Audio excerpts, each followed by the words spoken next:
Welcome to the Media Center here at the Department of Spanish and Portuguese. My name's Jesse, and I'm going to help you with some grammar concepts related to Spanish 601. This week, in Impresiones, Chapter 7, we're looking at the preterit.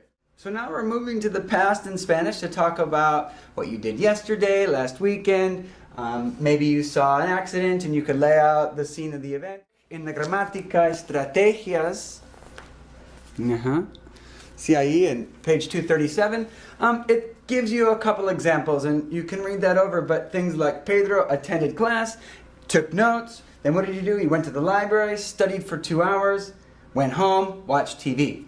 You can have the boom, boom, boom chain of events, and let's talk about the past. We may also want to bring in a little bit of vocabulary that can help us put our events or our stories in the past. So we may have some adverbs or temporal expressions or prepositional phrases that can help us talk about things that happened in the past, as you guessed. For example, one word, ayer, means yesterday. And again, your book has some of these expressions that you can refer to or write them down now, take some notes. Ayer, we could talk about last night, anoche. The day before yesterday, not ayer, but ante, from the preposition before, ante, ayer, or the adverb before, sorry. Anoche, what else? Let's say you wanted to say something in the past, like last week, we can use the noun, whatever noun we're talking about, if it's last week, last year, last month, la semana, and say past. La semana pasada, the past week, la semana pasada, last week. Remember that since pasado aquí is an adjective, it's going to change. So if it's el mes, which is masculine, el mes pasado, el año pasado. If we take hablar in the preterit, the endings for AR verbs in the yo form, hablé, to form, actually I can write this in a different color so you can see here, hablé, the A does have an accent, to, hablaste, so we have aste, ele usted, habló. So we can change that to blue. This O here has an accent over it, hablo. This is important because if we don't have the accent, okay, we have a word that ends in a vowel. So the natural stress for a word that ends on a vowel is the second to last syllable. So when we say hablo, we're saying what? I speak, I talk, right? So in the third person past, we have to make sure that the stress falls here. So make sure that accent is written when you're writing it. Hablo. We spoke. Hablamos. This one is the same form as the first person plural in the present. So we speak and we spoke. The difference in Spanish, hablamos, hablamos, context. And then the last category, hablaron, hablaron.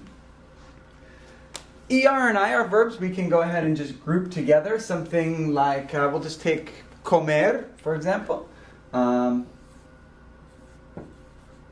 Comí.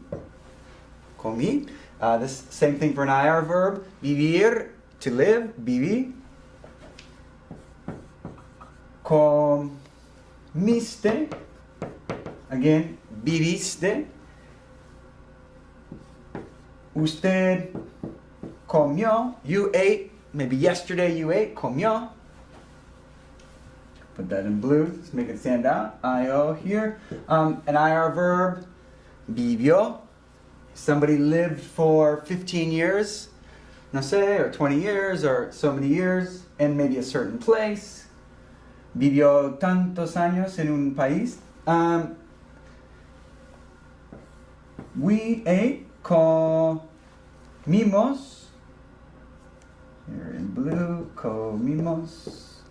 versus vivimos. And then finally, comieron, hicieron, vivieron. Okay, those are the regular verbs. Okay, along with this section, you have your SAM pages that you can work on. There are the AR, ER, IR verbs. There's a verb table here. I have made this little verb chart that maybe can help you organize your verbs for you.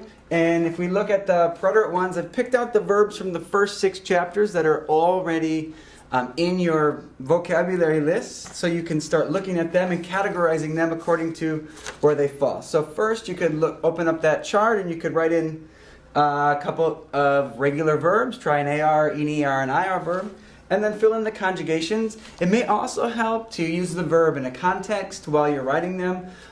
Maybe say it out loud, maybe write it down, maybe do both, just so you can so you can get more practice using the verb as well as being able to slide through those conjugations very quickly. So now let's dig into the irregulars a little bit. Let's start with the more fixed groups of irregulars. We have one where dar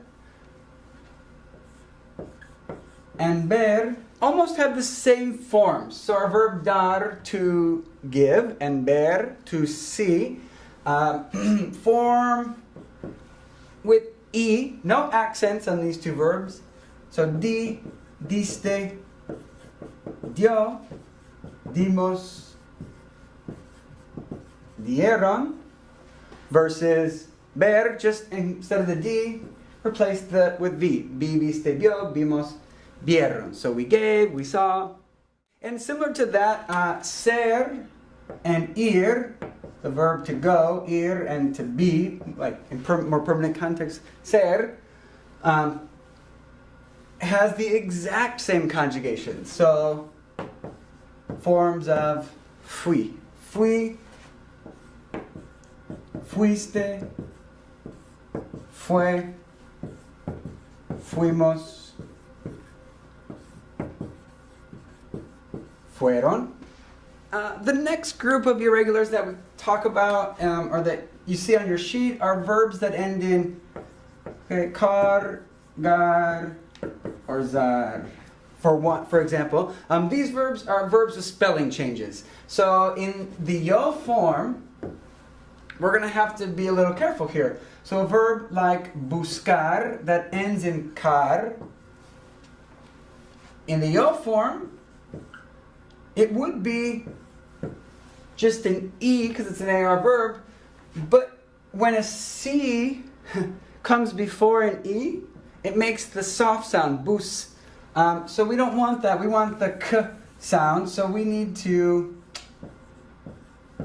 make that C a QU, busque. So the car in the O form goes to K, busque. And then the rest of the forms are as they normally would be, aste, o, amos, buscamos, buscaron, see? Gar, now, verb that ends in gar, typical verb, jugar, here, very frequent. In the yo form, we would add an AR verb, we add an E, so it would be juge. G before an E is a soft G, so we need to make that a G, so we add a U between the G and the E, and that preserves the G sound that we want, so we get jugue. And then the last one, zar, in this case, something like almorzar, to eat lunch, the Z is going to turn into a C, and we get something like almorce. Another spelling change is when the I in the third person singular and plural forms, or if it's usted or ustedes, second person formal, singular and plural, that I changes to Y. For example, the verb leer, we get something that would look like leyeron according to the regular rules, with we dropping the ER, we add hieron for an ER verb. But in this case, when we have three vowels like this, this Y, or this I gets changed to a Y. Leyeron. This unstressed I, if this I had an accent on it, then we would be able to keep it. We would want to preserve that sharper E sound. But this is more smooth, this is smoother. Leyeron. Oír works the same way. Instead of O y O, we know that the accent is on the O, not the I. That middle I between those two vowels becomes a Y. Leyó, oyó. So again, in the third person, in these two forms, third person singular and plural, we get the I changing to Y. So leyó, leyeron. Leyó, leyeron. Oyó, oyeron. Creyó, creyeron. And speaking of spelling changes, next we can talk about the verbos con cambios de raíz, your stem changing verbs. Preterit, what we have to worry about, not AR verbs and not ER verbs, but only the IR verbs that stem change typically in the present. They're going to be your same stem changers in the preterit. Another difference is that not only does it only include the IR verbs, but it also only affects the third person singular and the third person plural forms. And again, the usted and ustedes forms, which are the same, right? So let's think of some different stem changers. We have in the present an O to UE stem changer, like a verb, like the verb to die. All right, so morbid, right? Morir, morir. Morir, yo muero. Maybe I'm dying of hunger. I'm really hungry. Me muero de hambre. See? In the preterit, if somebody died, third person or usted, murió. It's no longer O to UE. What happened? It went O to U. And that's going to be the same on your tabla de verbos. It's going to be the same for other verbs like this, like dormir. IR stem changer is one that went from E to IE, right? So, preferir, for example. She prefers, prefiere in the present, but now in the preterit, okay, third person singular and plural, so let's do third person plural like ellos. Ellos prefirieron. So what happened, right? What happened here, it's no longer E to IE, it's just E to I. Prefirieron. Prefirió. And the same thing happens with verbs that were E to I in the present, like pedir, to ask for or to order, pedir. ¿Qué pides? Pides una hamburguesa. To ask for, pides el coche durante el fin de semana. Pides, the same thing, but it's going to be only, okay, the third person singular and plural. So it's pedí, I asked for, pediste, you asked for, you ordered, pidió. Pidió. And then the same thing for the plurals, pedimos and pidieron. Pedistes for vosotros. Root. There's another group of verbs that also deals with changes in the root, and this is another one of these more fixed categories. So we're going to look at this group of irregulars. Has one thing in common, and that's that they all enjoy the same endings in their verb forms. So for the yo form, it's a. And another thing to notice with this group that we're going to look at here, this group doesn't have any accents on the endings because the stress always falls within the verb itself. So it's iste, o, imos, and then ieron. Except for a couple of verbs, like one small little group of verbs, where the I becomes a J, and we get something like geron. So that would be the truth for verbs like decir. With C-I-R, that C I combination will will be lost and it'll become a ch. Dije, I said, dijiste, dijimos. My Spanish teacher in high school taught us these verbs as cha-cha-cha verbs, so you could make that sort of rhythmic. So, for example, the verb andar, to walk, right? The root that we're going to work with is anduve. Anduve, anduviste, anduvo, anduvimos, anduvieron. Cha-cha-cha. See that, how that works? There are a couple other verbs like andar that have the uv. Estar goes to estuv, and tener to tuv. Tuve, tuviste, tuvo, tuvimos, tuvieron, cha-cha-cha.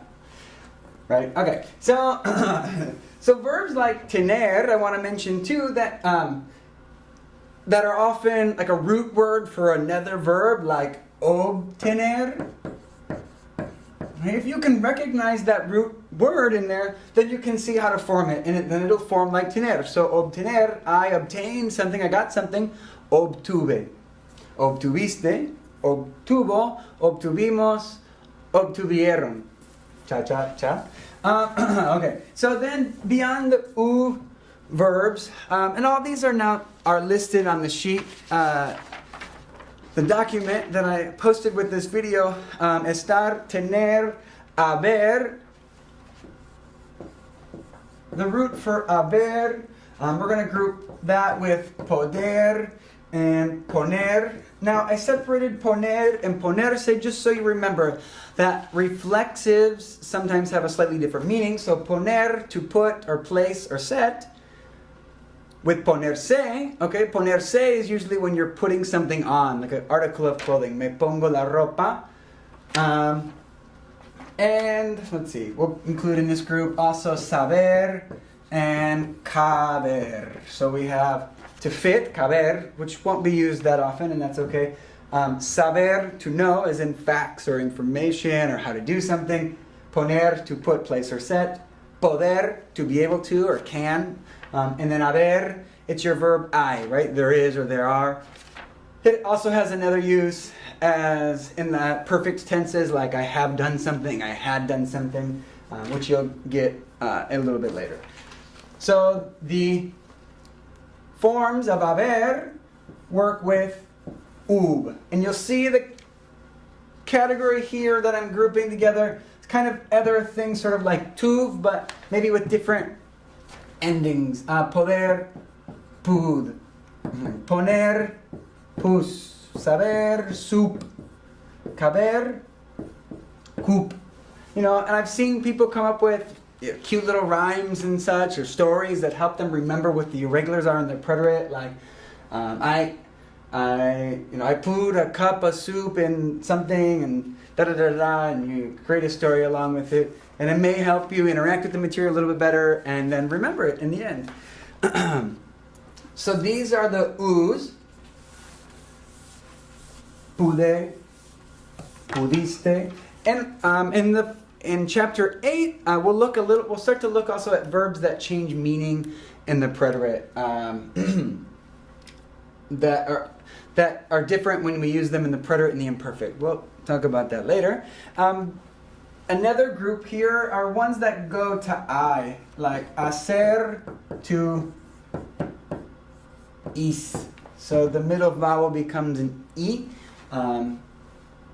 Let's just stop a minute and look at hacer. Hacer actually goes to H-I-C, sorry. And then hice, hiciste, not ico. Okay, again, the C before an O is a K sound. So we want that to go to a S. So we use the Z, hizo or hizo, right? Que hizo usted, que hizo usted, depending on your dialect. And then hicimos, hicieron. Just note that there. And then, let's see, querer, to want. Forms of quis, quise, quisiste. This is one of the verbs that is a meaning changer. So in the preterite, it often has this idea of I tried. Like I wanted to do something, and since it's in an event that took place in the past, it's kind of like I tried to do it. Versus in the imperfect, you'll see it's just more the idea of I wanted to do something in the past, and not that anything ever happened about it. Querer, also the verb venir, to come, vin, vine, viniste, vino. The same as wine, yes, vino, vino. Venir, some other I ones, we have decir, but this is also going to fall into our J category, the CIR. So, dije, dijiste, dijo, dijimos, dijeron. That J eats the I, we don't need it there. And then, let's see. Okay, so this also applies to verbs like conducir, that's CIR with the J. And then another verb that does the J, traer, to bring. And it goes to traje. Traje un traje. Okay, a suit. I brought a suit. Traje un traje. Also want to remember that when you have verbs that are reflexive, like vestirse, just because we're in a different tense in the past, it doesn't mean we do anything really different with that reflexive. So if you want to say I dressed or I wore something, you want to form this verb and use it. Me vestí. See? So the yo form of the verb vestí, right, with the reflexive pronoun formed accordingly. Me vestí. I had fun. Me divertí. I took a bath. Me bañé. So that reflexive forms just the same way as it did with the present. So you want to, hopefully you'll have a chance to write out some reflexives and you can remember all the reflexive forms. Me, te, se, nos, os, and se. So that's it for the preterite. If you have any more questions, we'll be dealing with more uses of the preterite, but for now focus on the formation, and your activities in the book allow you to see how it's used in context and give you some recommendations, right, for usage and how to practice it in groups. So you can follow along there, look up some of your grammar rules as you go. Here's Sam. Activities give you a little bit more practice with the forms and in different contexts. You're going to have to work at memorizing some of this stuff, but feel free to post any questions that you have about this, and I will try my best to answer them and help you better understand this concept, the preterite, in Spanish. I'm Jesse. Thank you for listening, and I look forward to working with you on your next content.